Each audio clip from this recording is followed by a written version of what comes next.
इसके बाद इनका सवाल है, जब फ्रेंड से मुलाकात करते हैं तो उसके हस्बैंड से भी दुआ सलाम थोड़ा बहुत बातचीत न चाहते हुए भी करना पड़ता है, तो क्या करना चाहिए? खुद से ना करें, अगर वो सलाम कर ले तो जवाब दे दें, अगर वो खैरियत पूछ ले तो अल्हम्दुलिल्लाह कह दें, इससे ज़्यादा नहीं। बस बात करना चाहिए या नहीं तो मैंने बता दिया।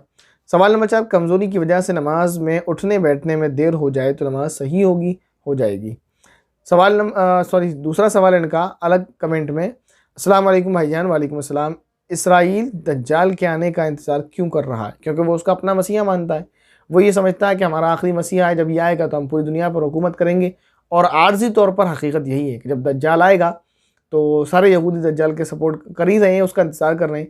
ये फिर दज्जाल जो है पूरे आलम में कत्ल मचाएगा और खूब खून रेज़ी होगी, और पूरी दुनिया में चंद रोज़ के लिए दज्जाल की हुकूमत होगी कि वो जो चाहेगा वो करेगा। दज्जाल चंद जगहों पर नहीं पहुंच पाएगा, मक्का में दाखिल नहीं होगा, मदीने में दाखिल नहीं होगा। बाकी जो है दज्जाल पूरे आलम को अपने घेरे में ले लेगा और तमाम उम्मत को वहाँ खून रेज़ी बहुत ज़्यादा होगी। उसके बाद ईसा अलैहिस्सलाम आएंगे, हज़रत मेहदी आएंगे, और उसके बाद फिर दज्जाल को हज़रत ईसा अलैहिस्सलाम कत्ल करेंगे। तो वो अपना आखिरी मसीहा मानते हैं, इसलिए उसका इंतज़ार करते हैं। इसके बाद हमारे भाई अब्दुल शेख सवाल कर रहे हैं, अस्सलाम वालेकुम मुफ्ती साहब। वालेकुम अस्सलाम। मेरा नाम महज़बी निशां है। अल्लाह आपके हर परेशानी को दूर करे, आमीन। अल्लाह आपके हर नेक इरादे को कबूल फरमाए, आमीन। मेरा सवाल है, नंबर 1, मेरे पड़ोस में एक बहन को तलाक हो गया है, तो दोबारा निकाह हो सकता है? क्योंकि मैं ऐसा सुनती हूँ, पहले किसी और से निकाह करना होगा, फिर वो तलाक देगा, फिर वो उसका जो हस्बैंड है उससे होगा, तब निकाह हलाला होगा। क्या ये सही है? लोगों ने इस्लाम को ऐसा बदनाम किया है और इस्लामी कल्चर को ऐसा बर्बाद किया है जिसकी कोई इंतहा नहीं। सबसे पहले तो अब बात ज़्यादा तशरीह करेंगे तो लंबी हो जाएगी। अल्लाह तबारक व तआला ने हलाल चीज़ों में सबसे ज़्यादा नापसंदीदा जिस चीज़ को कहा है वो है तलाक़। तो पहले तो तलाक़ नहीं देना चाहिए। लोग तालीम हासिल नहीं करते, बाज़ औक़ात कभी भी गुस्सा आता है, तलाक़ के मामला सुनने को मिलते हैं कि एक लड़की की ज़िंदगी बर्बाद कर दी जाती है चंद कलिमात के साथ, और फिर वो जो है लोगों को प्रोपेगेंडा फैलाने का मौका मिलता है कि इस्लाम में ये हैसियत है औरत की। हालांकि कुरान करीम की कई आयात हैं और कई अहादीस हैं जिसमें मना किया गया तलाक़ देने को और तलाक़ के तरीक़े को बताया गया। किसी भी हदीस के अंदर या कुरान करीम की किसी भी आयत के अंदर ये हुक्म नहीं है कि 3 तलाक़ एक बार में दे दी जाए। इंतहाई जहलत की बात है भाई। अगर आपको अपनी बीवी पसंद नहीं आ रही है, फॉर एग्ज़ाम्पल वो बहुत बुरी है, आप बहुत अच्छे हैं, तो आपको अगर अपनी बीवी को तलाक़ देना है तो एक तलाक़ देकर छोड़ दें और वो अपनी इद्दत गुजारे। उसके बाद वो आज़ाद है, वो जहाँ चाहे निकाह करना चाहे कर सकती है एक तलाक़ होने पर। अगर आपको लगता है कि मैंने गलती कर ली, या आपकी बीवी को ऐसा लगता है कि मुझसे गलती हो गई, वाकई मेरा हस्बैंड सही था और मुझे ऐसी गलती नहीं करना चाहिए जिसकी वजह से मुझे तलाक़ हो जाए, मतलब मेरी तलाक़ हो जाती, तो अपनी गलती दोनों को सुधारने का मौका मिलता है कि वो दोनों चाहें दोबारा निकाह कर सकते हैं। एक तलाक़ पर ये चांस मिलता है, यही चांस दूसरी तलाक़ पर भी मिलता है। अगर 2 तलाक़ हो जाए तब भी मियाँ और बीवी को दोनों को अपनी गलतियाँ दोहराने का, मतलब उनको याद करने का, दोहराने का नहीं, अपने उनको याद करके सोच फ़िक्र करने का, गौर व फ़िक्र करने का मौका मिलता है। अगर बीवी को लगता है कि वाकई गलतियाँ मेरी थी, मैं आइंदा कोशिश करूँगी, हस्बैंड को बर्दाश्त कर लूँगी, तो वो निकाह कर सकती है। अगर शौहर को लगता है कि गलतियाँ मेरी थी, मेरी बीवी बहुत नेक थी, मैं उसकी कुछ गलतियाँ बर्दाश्त कर लूँगा, तो वो निकाह का पैगाम एक दूसरे को दें, निकाह कर लें। लेकिन अगर दोनों को लगता है कि मैं सही था और वो गलत था, तो कोई ज़रूरत ही नहीं निकाह करने की दोबारा। 3 तलाक़ नहीं देना चाहिए। इसी तरह कुरान करीम ने जहाँ तलाक़ की तालीमात दी हैं या हदीस के अंदर, उससे कहीं पहले कुरान करीम ने ये भी कहा है कि जब दोनों में कहीं नोक-झोंक होने लगे, तो लगने लगे कि आपसी रिश्ता नहीं बनेगा, तब भी तलाक़ नहीं देना चाहिए, बल्कि घर के बड़ों को बुलाया जाए, पंचायत बुलाई जाए, उसको बैठाया जाए, वो फ़ैसला करें, वो समझाएँ दोनों को, जिसकी गलती हो उसको नसीहत करके जाएँ। पूरी कोशिश ये करें कि तलाक़ ना हो, और अगर हो तो कैसे होना चाहिए मैंने बता दिया, 1 तलाक़ देकर छोड़ दो। गलती करते हैं 3 तलाक़ दे देते हैं। तो अब यहाँ तक बात ये है, अब सोचना ये चाहिए कि जिस आदमी ने अपनी बीवी को 3 तलाक़ दे दी, उसकी कदर नहीं करता, तो क्या ज़रूरत है उससे दोबारा निकाह करने की? मसला नंबर 1।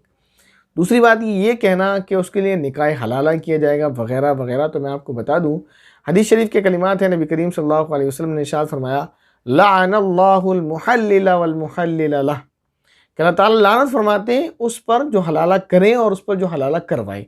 मैंने आपको जो है मफहूमी तर्जुमा करके सुना दिया। यानी जिसके लिए हलाला किया जाए, यानी वो शौहर, उस पर भी लानत होगी जिसने उसको 3 तलाक देकर छोड़ रखा है, वो उसको हलाला करवा रहा है, और जो उसका हलाला करने के लिए इसने निकाह किया, निकाह हलाला के नाम से, उस पर भी अल्लाह ताला की तरफ से लानत होती है। तो ये कैसे इस्लामी फ़ैल हो सकता है? इसको बदनाम करके रख दिया। अब मसला ये है कि इस औरत को 3 तलाक हो गई, अब ये शादी अपने हस्बैंड से कर सकती है या नहीं? तो उसका जवाब ये है कि 3 तलाक जब हो गई तो ये अपने हस्बैंड से शादी नहीं कर सकती। हाँ, इसको इजाज़त है कि इद्दत गुजरने के बाद जिसके साथ चाहे उसके साथ निकाह कर ले।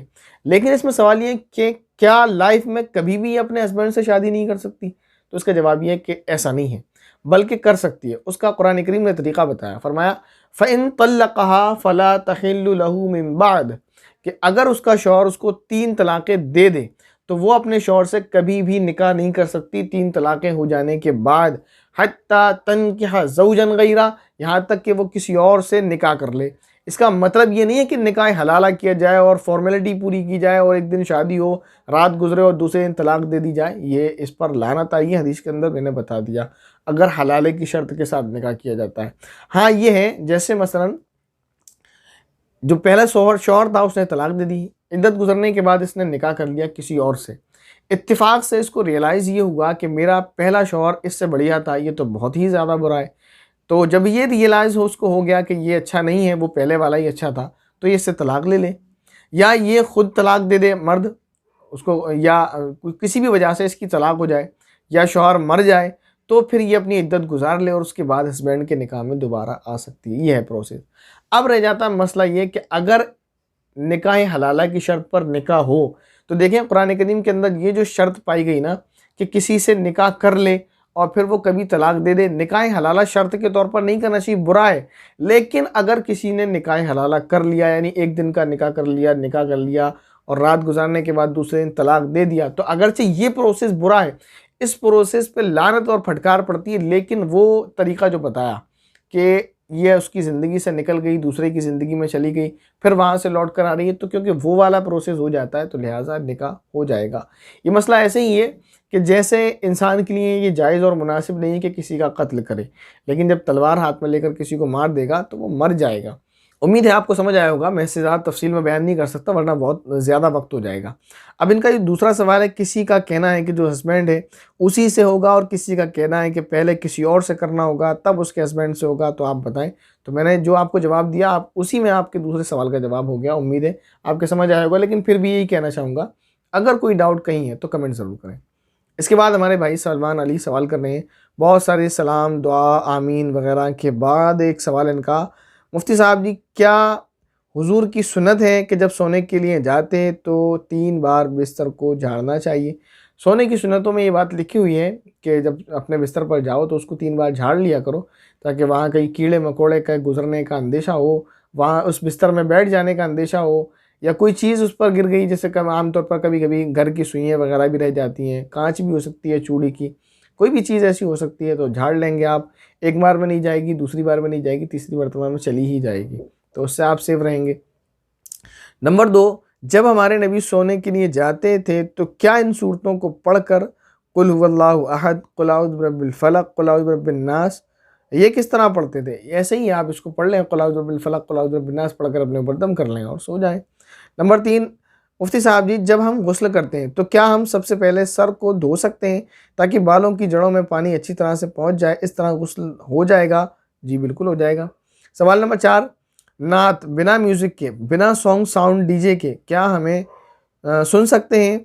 जो हिंदुस्तान वतन मुल्क पर ऊपर होती हैं, ज़मीन हिंदी नारे वगैरह वगैरह जो भी लिखा है, बाल ये कि म्यूज़िक नहीं है तो आप कुछ भी सुन सकते हैं, अगर म्यूज़िक नहीं है तो गज़ल भी सुन सकते हैं।